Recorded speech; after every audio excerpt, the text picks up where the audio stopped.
All right, Broncos country, what is going on? What a win. What a win. Broncos win 33-10 in a dominating fashion. I'm here joined by my good friend Jeremy. Mark will be joining us here in a few moments. But Jeremy, what is your first reaction to the Broncos getting another win on the charts, going up to 4-3 now, rebounding from Sunday? Yeah, a couple of things that came to mind. One, those people that predicted 5 wins this season, feels good to be 4-3. Um, two, one of the comments I wrote to you guys was last week when Bo Nix apparently got all garbage time points. Spencer Rattler wasn't able to get any of those. That was interesting to see. Um, the defense looked good. It was unfortunate that this felt like a game that we could really put up some big numbers for Bo, and it ended Yes. up being more like a running game. But you know what? We needed the running game to get on track just as much. So I'm fine with it. And it's nice to, once Bo settled down after those first, drives, he missed a couple throws there. Um, it was cruising after that. So that was nice. Yeah. Yeah, this was wonderful to just have a rebound performance from Sunday. We were just able to clear that out of our system, man. We only had to wait a few days, which was great. But man, it was great to see our team back tackling, our team covering. I think it might have been Damari Mathis had a nice pass breakup. We had Riley Moss and Jaquan McMillan having their moments as well. But man, yeah, let's start with the offense, and then I'm sure we can get to the defense, talk Cody Barton and all that. But man, what is it with Javonte Williams? Man, he comes out for the past like 3 games before the Chargers. He's doing great. Dud game last week, and maybe we just need to say, are we just done with Javonte? Do we just need to question if he's good or not? And then he came out and absolutely killed it today. He had 14 carries, 88 yards. That's 6.3 average and 2 TDs. What were your thoughts on his performance today, man? Javante almost seems like a guy who it's like he's about to get fired, and then all of a sudden Yeah. he starts like doing his best work.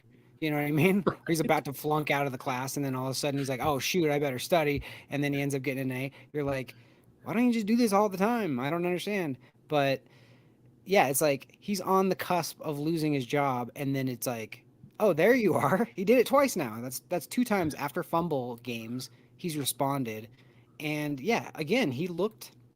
I don't know what was going on last week. I mean, it's a different defense, but he just looked so much faster.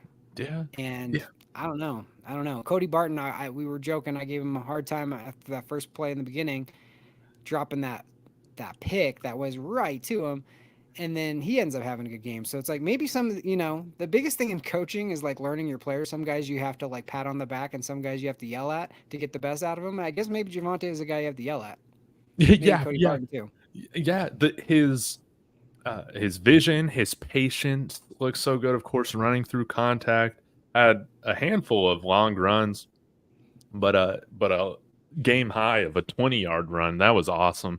And yeah, on the other side, Cody Barton, stone hands right at the beginning of the game. But Yeah. then what does he do? He just plays out of his mind. I think he might have had a strip sack, and then he had that pick six, that came at the end of the game. He was flying all over the place. Quan Alexander, I even forgot that he was on the team. I didn't even know that he was activated. So I'm like, man, who's number 12 out there? It was nice to see Hmm. Quan Alexander out there as well, but much better linebacker play. Like we did so much better. From the trenches, and then with our linebackers, it was just a beautiful thing to see. Mark, just give them when you're ready to roll, and I'll put you on. Okay, Yeah. cool. Yeah. I totally. It was nice to see a lot of those guys. No doubt about it. Mark, There he what's is. going on, man? What up, man? Why is your Broncos hat on, dude? Where's your big hat? Dude, I just took it off. It's heavy. Oh, The you took it crown off. is All right, heavy. no, yeah, you're good, you're good. All right, I just want to make sure you put it on. You're good. Got to get the finger going for a finger win. I dig Yeah, it. yeah. we gotta call the National Guard because we are killing the New Orleans Saints. That's what we did Yeah, no, today, man. dude, it's funny. So I'm here in Arizona at this hotel, and I've just been chilling in the room. I ordered room service twice during the game because I was like so relaxed. I was like, it's awesome. I got hungry again, so I ordered like a banana cheesecake or whatever. And I was on the phone, and it's like literally like a headset phone, and I was thinking about, I was like, hey, we're killing the Saints. Can you send me some cheesecake? A beignet, And we dude. are That's what you killing should these order. dudes.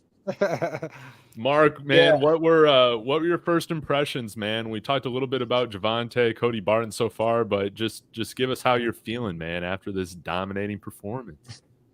Yeah, I'm obviously feeling really good. I mean, I was so worried that this team was going to ruin my work trip out here, just the weekend. I didn't want that.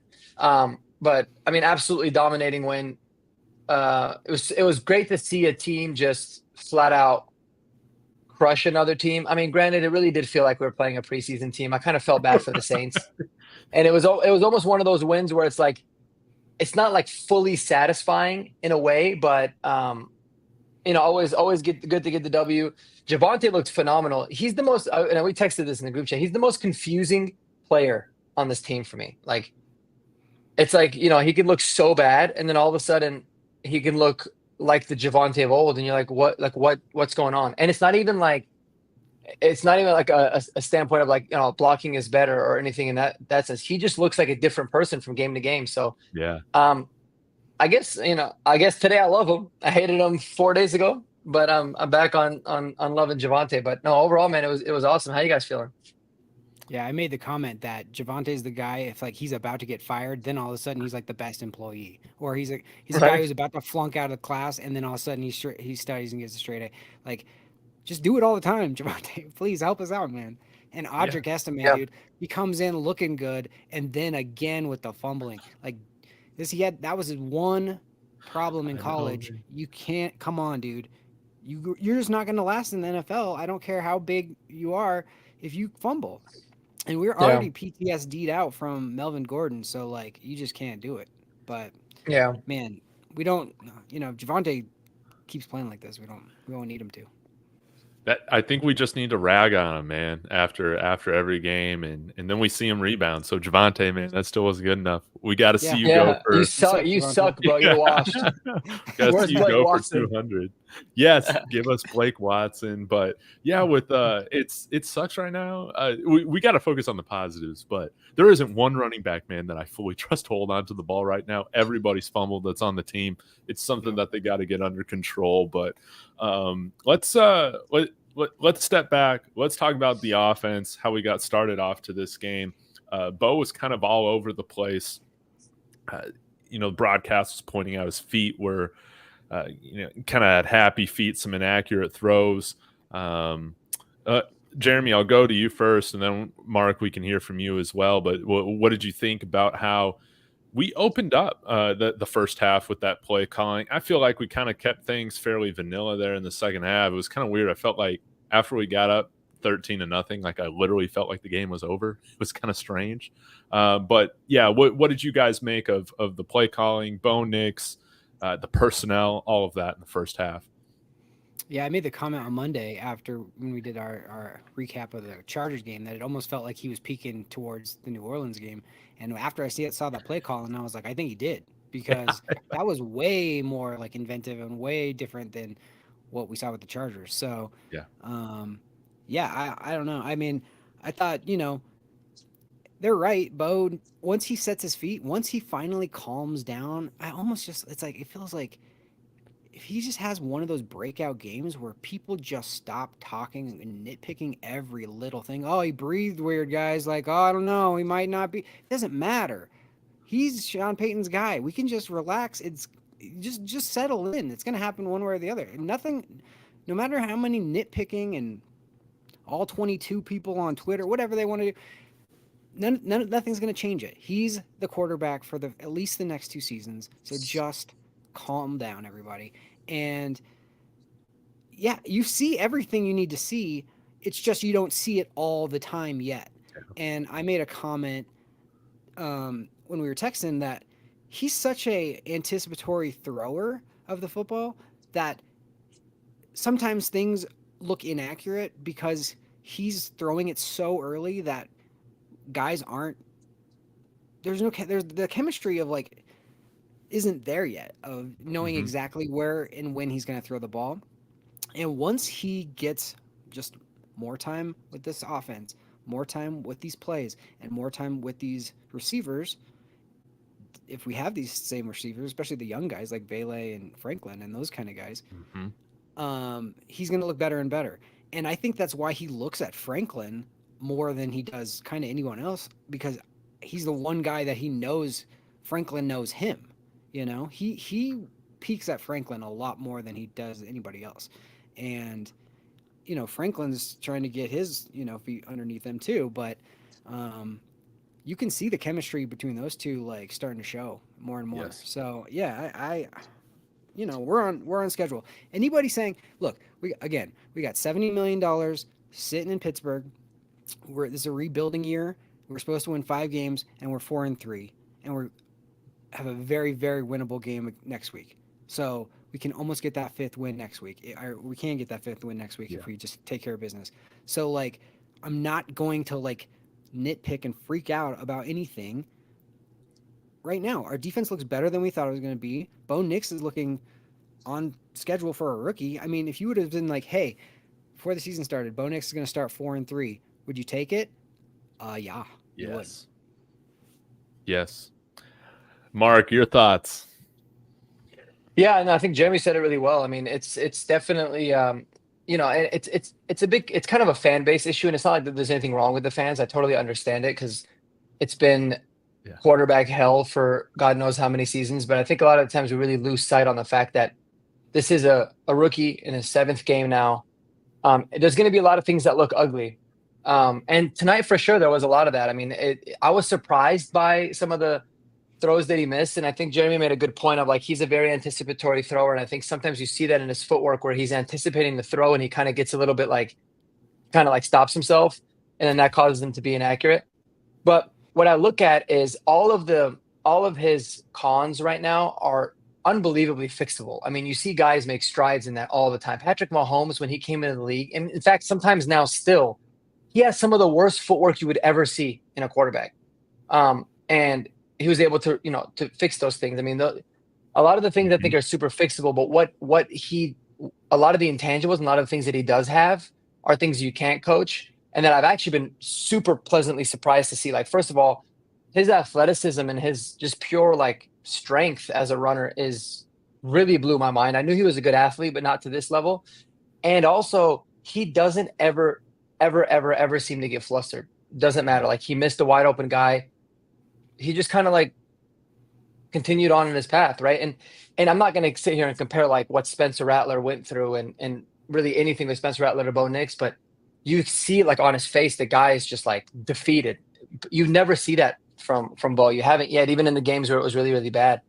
And so I think he's got a lot of special thoughts to him overall, special traits to him in general. I really think it's going to be a fun process to see the team continue. But in terms of the way the game started, it was such a breath of fresh air, man, to see the offense ran the way that it was. Like creativity, spreading the ball out, a lot more motion. And yes, the Saints are completely beat up and, they're just not a really good team. But that is exactly what we've been needing to do. Like I made a joke to a buddy earlier, it might have even been in the group chat. Like maybe it took Sean Payton to get to New Orleans to remember how to coach offensive football, because that's exactly how his offense looked when he was with the Saints. Um, and it was just, I was like, thank God, this is what I want to see, because you can work with those pieces. You see guys getting open. Whether Bo is hitting them or not, like I don't really care because guys are open. That's step one. We can figure the rest out later. So I love that. I love that, and I want to see a lot more of that. Yeah.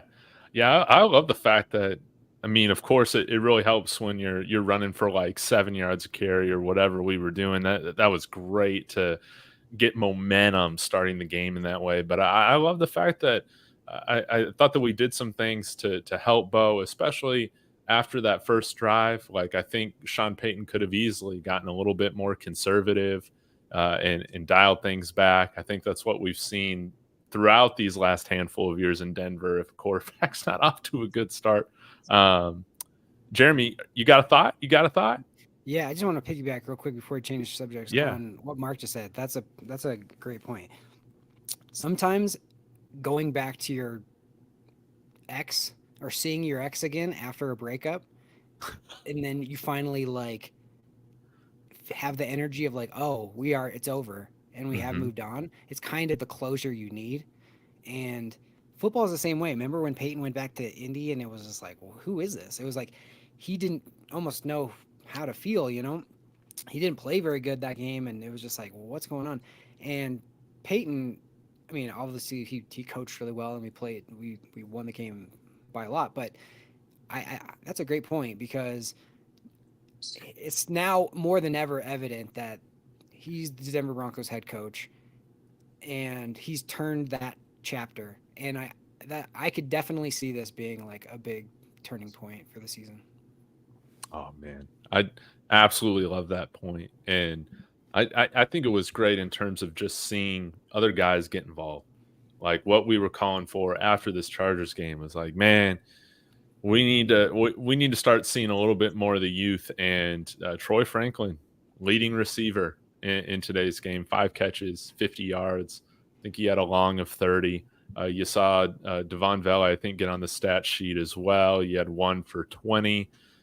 Lucas Kroll, we finally got some catches from a tight end here, 3 for 41, and Javonte Williams was really helpful as well, 3 for 23. We executed some nice screen passes, and Javonte was really great. So it felt nice to see some of those guys involved.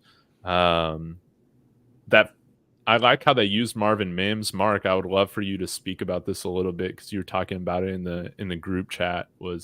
I like how they used Marvin Mims, but dang man, catch that ball, Yeah. Man. Yeah, that one drop was definitely tough. But yeah, I mean, using him in the backfield now, early in the game, now all of a sudden you got the team thinking, you got the offense, the defense thinking like they got to account for that. And then it shows them a look, and they use them a lot in motion, and they were able to get him a couple like wide receiver screens or some throws out of the backfield. Just getting him going a lot and Yeah, getting him in space. He ended up, I think, with what, two catches for 18 yards. But yeah, I think a lot of the things that they can do with him when he doesn't even touch the ball is super important because it opens things up for other guys. It happens all the time. Um, even on the throw where early in the game where Bo Nix missed Kroll wide open. Well, Franklin and Kroll were both wide open, but he missed them. That was because when they put Mims in motion, he took half the field all the way right. Like everybody yeah. was just moving. And so it's those kinds of things that can switch things up, and it opens things up in the run game because you got to account for him and you got to put one extra player back there. So um, it's just what I've been wanting to see, and I did want to give a really special shout out. I know you guys touched base on Troy Franklin. He looked awesome today from an actual NFL wide receiver standpoint. I thought he was running good routes. He had one catch. It was like a 5-yard catch, but it was super contested, and I loved how strong he was to the ball. Mm-hmm. So little baby steps, but he's been a pleasant surprise for me, given where we thought, like I thought it was going to be a redshirt year for him at the beginning of the year. So, kudos to him, man. He looks really confident too.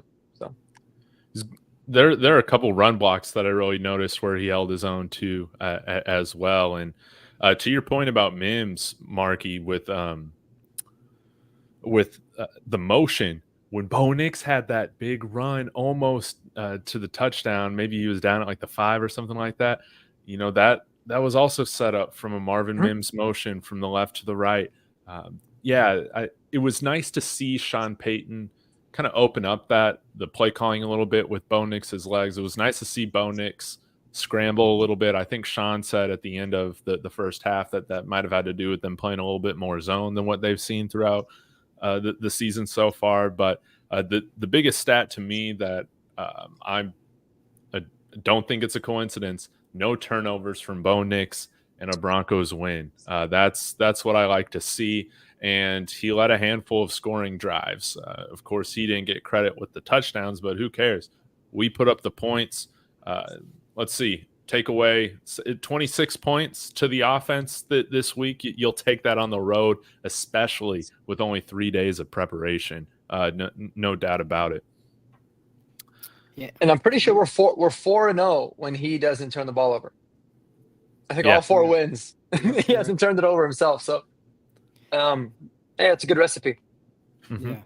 One other thing I just want to piggyback on the Bo Nix talk is um, there was a couple of times, especially when it was like third down, where he kind of ran it instead of forcing something. And those Yeah. forcing them, where you, like exactly what you're saying, is where you can get in trouble. And it just takes one bad decision, pick six the other way, and now we got ourselves a ball game. And now you have to dig in, and it's like a totally different night. Just don't make the big mistake, especially when you're up. Be smart, and your punt is a win when you're up 20 something. You know what I mean? Yeah.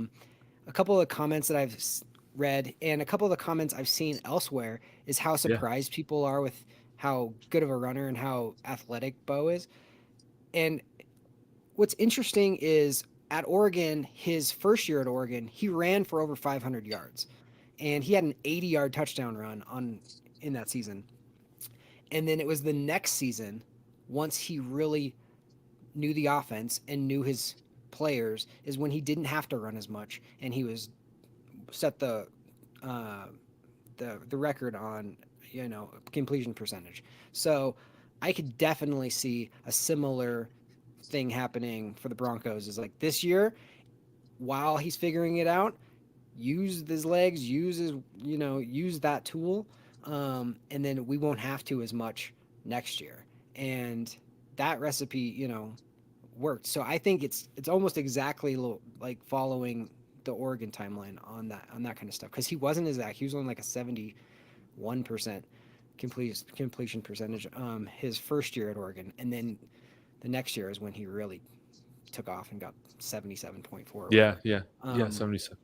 yeah, so it's just interesting to see that it's like people are like, we're so used to him being so deadly accurate. Where's he at? What's like, well, he kind of there's an adjustment period, and that's what we're seeing, I think.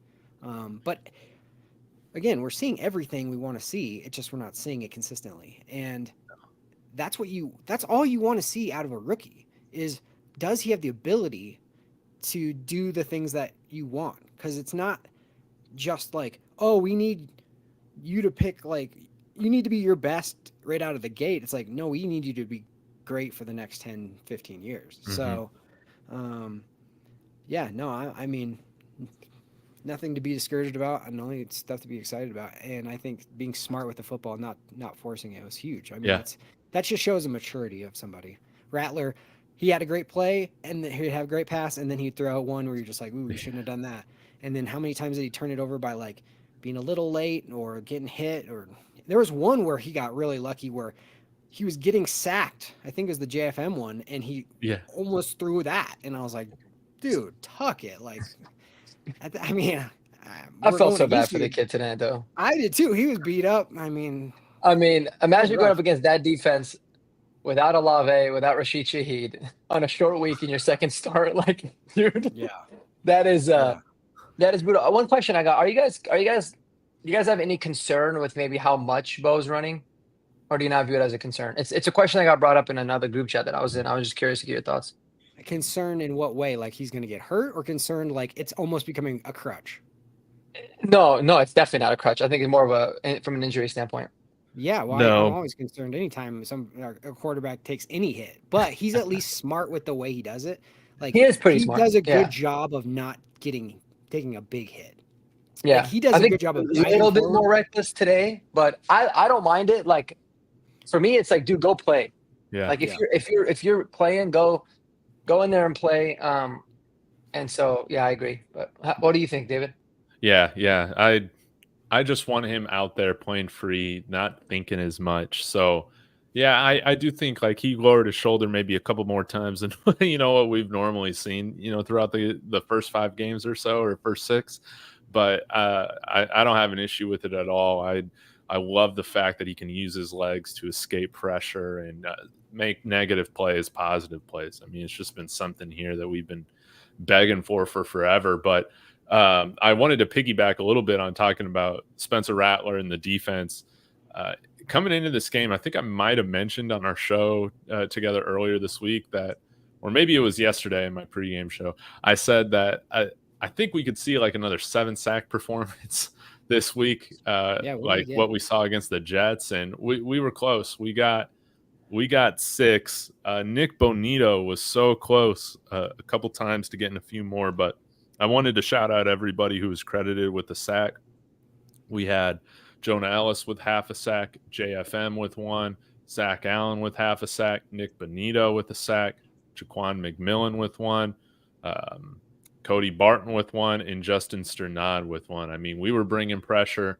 Vance Joseph saw this opportunity to really, really go after him. And again, credit to the defense for putting themselves in position to do that, because they were wrapping up Kamara early on first contact. What we weren't doing against J.K. Dobbins, we did, and we corrected, bounced back, doing it against Alvin Kamara.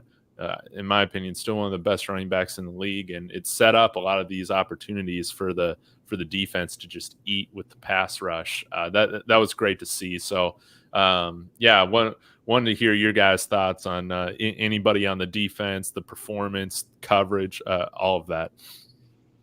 Just real quick, the person who's going to be the most upset flying back to Denver is Nick Bonito. He could have had 5 sacks tonight. I know, man. There were so many chances. He's so good. I mean, he was He's so flying good. around the corner, and then Rattler would squirt out of it somehow, or he'd over pursue it just slightly and then lose, and he'd have the momentum would carry him, and he couldn't make the tackle. But man, he was coming all night long, and the only points that Rattler put up was because of he escaped 1 sack and then had that really long run. Other than that, I mean, it was a complete just onslaught on him. But yeah, Nick Bonito, man, shout out. He was coming tonight. Oh yeah. Yeah. And go ahead, Mark. No, I'd say for me, shout out to Cody Barton for sure. That dropped interception early. Imagine that he would have had 2 picks. But I mean, 8 tackles, a sack, a PBU, a quarterback hit, and a touchdown. It's a pretty damn good night for him. And Riley Moss, man, 6 targets, 0 catches, 0 quarterback rating. Sticky. Now he wasn't going up against anybody really of note, but my God, they kept throwing towards him, and like the guy didn't even have a half an inch of room. And he had a big hit at the end of the game too, or like in the 3rd quarter. So yeah, the defense was just having a ball tonight, man. I really love watching them play. And Barton could have had that scoop and score too off that one that got called back because who jumped? Oh, it was DJ Jones. Remember, he jumped. Mm-hmm. So I mean, he could have had 2 picks and touchdowns. 2 touchdowns. 2 touchdowns. Like it was. Yeah, it was. Yeah. Yeah, it was crazy. right after I called him a name, so that I was like, all right, remember, I got to do that next week. Yeah. Mm-hmm. And again, I just want to spend one more time talking about Troy Franklin. Again, I've just been very pleased with how he's been coming along. Mark, I wanted to piggyback off of you because you said it. I thought that this was going to be a redshirt year for him. You said that, and yeah, I wasn't expecting really much of anything. So to see him developing, I think that's great. Why I'm also bringing this up, though, is we're 4-3. We got the Panthers, and then the gauntlet starts. I think we go to Baltimore, and then do we go to KC after that? Kansas City. Okay. So do we make a move? Do you see the Broncos making a move to bring in some more weapons? What do you guys think we do with this extended or time off that we have now before the Panthers next Sunday? A lot of people were saying they felt like this was a real fork in the road game. Like we lose this game and it's like, ooh, might be sellers or might not do anything. But if we win this game, it's like, ooh, we might be big buyers. So I could definitely see it for sure.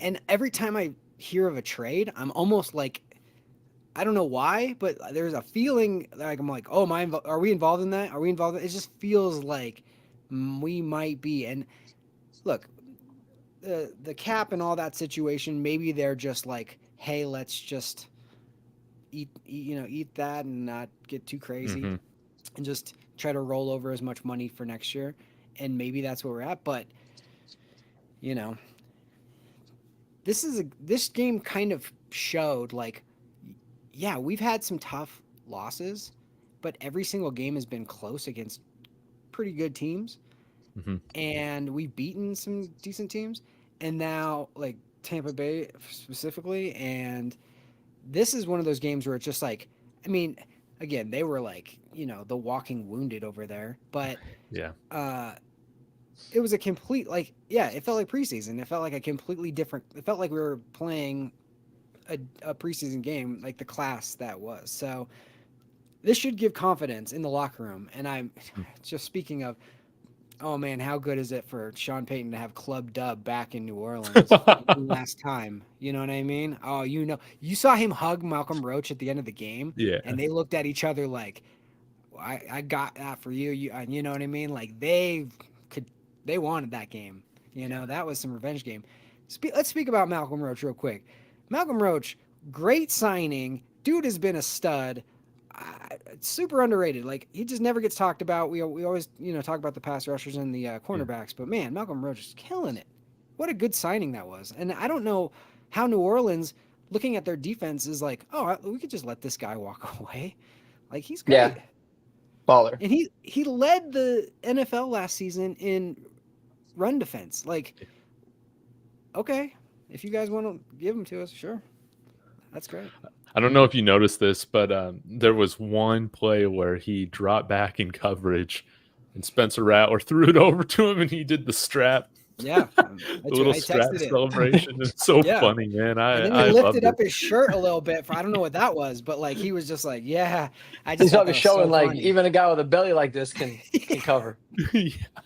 Yeah, totally. Yeah. No, I thought about this a lot. I made a video actually about the whole trade narrative. I don't know. I mean, I definitely don't think we're going to be sellers, regardless. Well, if we were like maybe 1-6 or whatever, but I think that there's a chance that we're going to be buyers, and if we do, it's probably going to be for a tight end. I would look more in the tight end position, Yes. or maybe even still in the running back position. Even though Javonte looked good, I think there's too much inconsistencies there.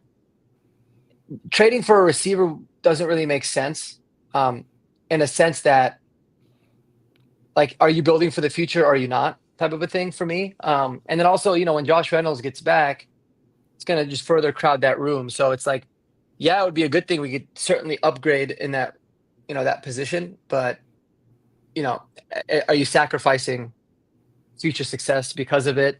Those are just things you have to think about. But I would say for a tight end, I think, it's a huge possibility and something that we should look at. Somebody like a David Njoku, maybe Juwan Johnson, like we saw tonight with the Saints. He'd be a good upgrade. Hunter Henry, those kinds of guys. Yeah, I think like you said, tight end is like it's got to be a building piece, right? It can't be like a rental. That makes Right. zero sense. No, for sure. So, Yeah, for sure. and I saw somebody on Twitter going, "Oh, David Njoku was spotted in the DIA or whatever," and it was this guy who had like biceps as big as mine, and he Oh was like, no. and it was like in front of a big sign that said "Hurts Boston." I was like, "Come on, guys, what are we doing?" Like, No. Yeah. look at the picture for 3.5 seconds before you post something like that. I mean, I don't Yeah. know. Maybe Yeah. you're trolling, but he would be somebody that would be interesting for sure. The fact that Dulcich is just completely in the doghouse at this point is like, I'm surprised. Like, I don't know. Maybe I don't know what he's practicing or whatever, but It's because they're he going can't block. heavy It's crawl, I guess. it's strictly because he can't block. Because if you do look at Kroll, and I love Lucas Kroll. We've talked about him a lot, but Mhm. he's so much more physical at the line of scrimmage. And that even though like Dulcich has some drops, whatever, in the passing game, he got absolutely killed in the run game so often. It's frustrating though, because it's like, dude, we all knew that. Why are you making a block? But I think Right. it's nothing more than that. Even though I really would love to see that guy fall out, but Mhm. Mhm. Yeah. Yeah. I think I would love if I could pick which position we go after to trade for one guy, it would be tight end, man. We just need some juice in that room, and yeah, I feel like you have all those anybody in mind options. you're thinking of? No, I mean, I would be thrilled with David Njoku. I just don't feel like we're like I would love for that to happen, but I just don't know if we're gonna have the balls to go trade for a guy Apparent. with the contract like that. But they should. 13 Well, million. I feel like for what he can do, I'll take that. Go ahead, Jeremy. this draft is very, very tight end deep, Hmm. and not top 30 in the draft, but like second day is going to be littered with tight ends. So unless you get the right deal, you might just want to hold out because I mean that's going to be a rookie, so there's a learning curve, so you might be 2 years away, whatever. And tight end is tough because you have to not only learn how all the routes, the route tree, and all that, but you also have to learn the blocking and all that. So it's a little bit longer of a time before he's fully up to speed. But yeah, I this might be Atomic in the chat here is saying like he could see us going maybe heavier for wide receivers in Yeah. free agency because this isn't as good of a wide receiver draft, but it is a very good tight end draft. So um, I could see Yeah, either one of those. that would make sense. You have a lot more clarity as to your wide receiver room in the offseason too, right? Like Yeah. you kind of know what's going to happen with the Sutton deal. You could move on from Josh Reynolds, and at that point, you're like, all right, now we can, T. bring in a Higgins and T a bunch of Higgins. new guys. Yeah, T Higgins would be awesome here, and then Vele proves that he could be a solid two, or Franklin or whatever. You're like, all right, now we can roll with that. But yeah, T Higgins would be legit. Yeah, Just if a we could get big We're somebody thinking too like far in advance. yeah. Oh, man. But I yeah, love let's it though. get both some weapons. It was just great to see everybody. I felt like everybody really stepped up today. Everybody really played well. They were a lot more focused. This was Denver Broncos football. We're running the ball, we're tackling. It was beautiful. And yeah, like it's weird to watch a game and feel like you got this under wraps 13-0, like at that point in the game. But guys, I'm sorry, man. I'm falling asleep here on Central Time. What? Oh yeah, holy shit. Yeah, can I just get y'all's closing thoughts and then we can wrap this thing up? And Yeah. again, thank you guys so much for taking the time to hop on late after a primetime game. Yeah. Yeah, man. No, I'm throwing up, man. Sorry, it's 9 o'clock here in Arizona, but yeah, I didn't Oh, even you're good. realize that you're 2 hours ahead. So I'll be quick. Final thoughts. Obviously, I love watching this team. Even though they frustrate the hell out of me a lot of the times, they're really fun. They play as a unit. They don't seem like any moment's too big for them, and they're really damn good on the road, man. And Yeah, I love that. We need to figure out how to be good at home, but they're road warriors. But they certainly ain't quitting. They did a lot better in cleaning up the penalties, and so I think that the future beyond this year is very bright. And I think that we really do genuinely have a chance because we're just a couple plays here and there every game of being a very, very, very good surprising team that could make a run. So let's enjoy it, man. We got a long week. I think as fans we could use a little mini buy. The yeah. team can certainly use the mini buy, and let's get ready for these next 4 or 5 games because they're going to be brutally hard, especially after next week. No doubt about it. Jeremy? Yeah. Overall feeling is just we're 4-3. You gotta love that. You gotta love the fact that we got that terrible taste out of our mouth from the Charger game. Man, that was 3 days and it's gone. And Yeah. now you got the Panthers. If we could be 5-3, here's the thing: just take care of the games that you should win, and then our defense will keep us in the tough games. Like, Mhm. you know what I mean? And I, like I said last on Monday, you're gonna win some games that you just don't expect sometimes, and you might lose some games you think you're gonna win. And if we can just not start looking ahead and just take care of the Panthers, man, it's 3 games in a row against winning teams. Atlanta looks like maybe the easier one of the three against Baltimore and Kansas City, but people can overlook us. You just don't know. And any division game against Kansas City, those are always closer than you think.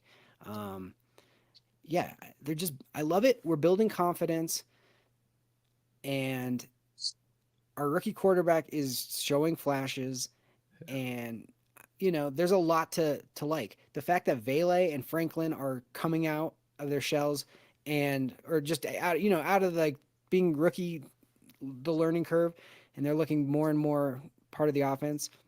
There's a lot to be encouraged about, and it's exciting. And yeah, I just enjoy the victory 10 days. Yes. Yes. Oh my gosh. I'm so thrilled we bounced back. It feels amazing. 4-3 at the mini bye. You take that coming into this season, no doubt about it.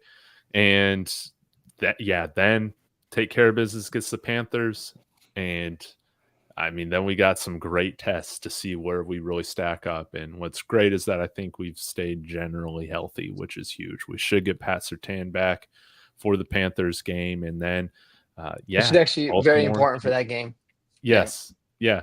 Yeah. Then we got Baltimore, KC, Atlanta.